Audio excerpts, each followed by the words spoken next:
In today's video, I'm going to teach you how to add and remove attachments from records in HubSpot. Let's start by getting into HubSpot. Open your browser, head to your favorite search engine, and type HubSpot. From the results, click the official HubSpot website and sign into your account.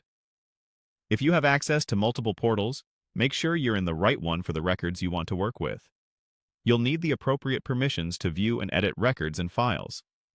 Once you're in, move your mouse to the left sidebar to locate the CRM area. From there, click Contacts. This opens your Contacts index page. Find a contact you want to work with and click on it to open the full record.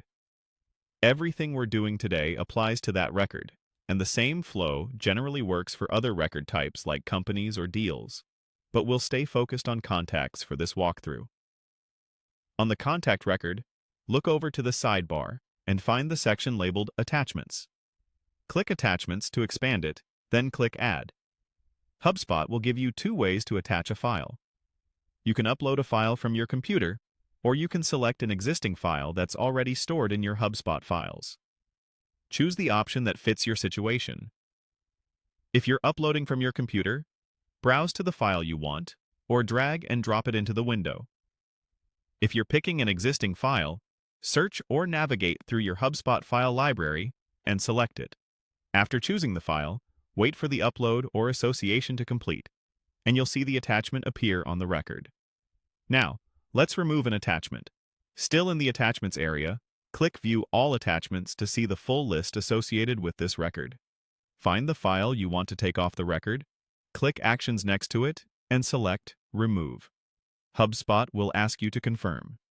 Click Delete to finalize the removal. This confirms that the attachment is no longer on the record. If you ever need it again, you can reattach it later by following the same add steps. A couple of quick tips as you work.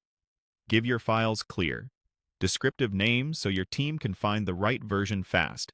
Avoid uploading sensitive information unless your organization's policies allow it. And keep file sizes reasonable to ensure quick uploads. If you don't see the Attachments section, check your view settings or confirm you have edit permissions on the record. That's it. You've learned how to add attachments to a record and how to remove them when they're no longer needed. Thanks for watching, and happy organizing in HubSpot.